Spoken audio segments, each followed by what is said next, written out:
Good morning. Ako po si Manny Viloria of Vilor.net at ang pag-uusapan po natin today ay yung Supreme Wealth Alliance Ultimate Spillovers. Ano nga ba itong mga spillover na ito? First, let's define some terms. Now, what is a spillover? Spillover, your upline or someone above you brings in a direct customer who gets placed under you in your Pay Plan 1 matrix. Or, one of your uplines, downlines, cycles. Nakabuo po siya ng grupo ng 6. Cycles and reappears under you in your Pay Plan 1 matrix. We also have the term spill under. That's when someone below you helps fill your Pay Plan 1 matrix. So, tingnan po natin yung diagram para po mas madali. Demo of spillover scenario 1. Okay. Ito pong upline ninyo. Scenario 1, you are placed automatically by the SWA Ultimate System in position 1 of your upline's current matrix. Automatic po ito, no? Nagkataon po, posible na dyan po kayo ma-place. Depende sa timing ng inyong upline. So what happens? Your upline works and gets another direct customer. Dyan po siya malalagay. Kasi ito yung next available na bakanteng slot sa matrix ng inyong upline. Let's say your upline works again and gets another direct customer. Ayun po. Ito yung next na bakanteng slot. Kaya dito po na-place yung next direct customer ng inyong SWA upline. So, you are the first referral of your upline. Here's the second. Here's the third. The fourth referral of your upline will be placed here. Ganyan. Automatically by the it'll be placed automatically by the system. Okay. So here, you enjoyed 2 spillovers from your upline. So the next customer of your upline will be placed here and so on. And when your upline fills this, magsa-cycle po ang inyong upline at magkakaroon po siya ng panibagong matrix.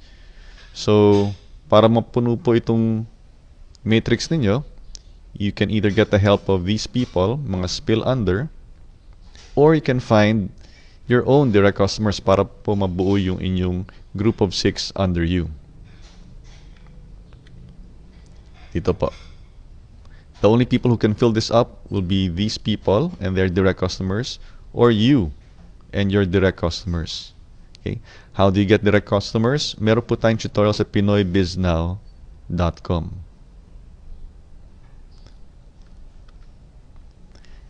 Demo of spillover scenario number 2. What if you were placed in the second position? Yung upline ninyo, meron po siyang unang direct customer, tapos nagkataon lang po, kayo yung pangalawa.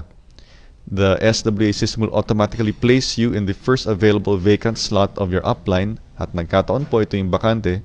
So dito po kayo na ilagay. So what happens? If your upline works hard, yung kanya next direct customer will be here, and then here, and then here. So, customer number 1, 2, 3, 4, 5. Yung panglimang direct customer ng inyong upline, malalagay po under you. Yan po ang spillover, courtesy of your upline. Napalagay po natin na after your upline attracts 2 direct customers, itong taong to, si first direct customer ni upline, at kayo po, pangalawang direct customer ni upline. And then your upline stops working. Paano na po yan? Meron po tayong scenario 2 plus cycler. Let's say itong taong ito, masipag po siya. Pinuno niya po ito. Ganyan. Kapag napuno na niya yung kanyang matrix, magsa-cycle po siya at bibigyan po siya ng panibagong matrix. And since this person is a direct customer of your upline, her matrix will reappear dun po sa unang bakanting slot sa matrix ng upline po ninyo. And the next vacant slot is this one. Nagkataon po, yung vacant slot na yon ay nasa ilalim po ninyo. So, sa scenario 2 plus cycler, itong direct customer ng inyong upline na masipag, nakabuo ng group of 6 sa ganitong form, sa kanyang matrix, magre-reappear po siya dito. Okay, so she cycled, she reappeared here under you. So pag inulit niya yan, magbuo siya ng 6 dito, magre-reappear uli siya dito. At magkakaroon ka ng 2 people under you. At kapag ka nagtrabaho uli itong masipag na taong ito at naglagay po siya ng tao dito, mabubuo po ang inyong matrix. Now, let's look at scenario 3. Kanina po, nandito kayo sa position 1, tapos position 2. What about if you're in position 3, 4, 5, or 6? Meaning, meron na pong mga naunang direct customer ang inyong upline. As you can see, this person, if she works hard, she can fill up this matrix. Kayo naman po, meron kayong sariling matrix dito. So, kung titingnan natin itong blue line, blue rectangle na ito, ang mapupuno lang niya will be this, this, this, and this, and this. Itong nasa blue rectangle. Magsa-cycle siya, dito na siya mag-a-appear. Gaya po ng kanina, yung scenario 2 plus cycler. Kayo naman po, ito po yung inyo. So, ang tulong lang na maibibigay nitong taong ito ay dito sa boxes na ito. Itong dalawa lamang. Okay? Si upline naman, ang tulong na maibibigay niya sa inyo ay wala. Kasi yung next na ilalagay niyang tao will be either here, here, or here. Wala na pong mailalagay si upline dito sa ilalim ninyo.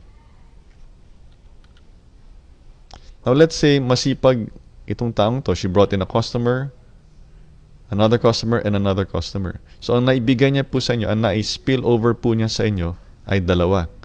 Now, if these 2 people also attract direct customers, saka pa lang po malalagyan yung mga slots dito po sa ilalim ninyo. Sa inyong 2x2 matrix. 2, meaning 2 people here by 2 rows. So, total, 6 po na tao.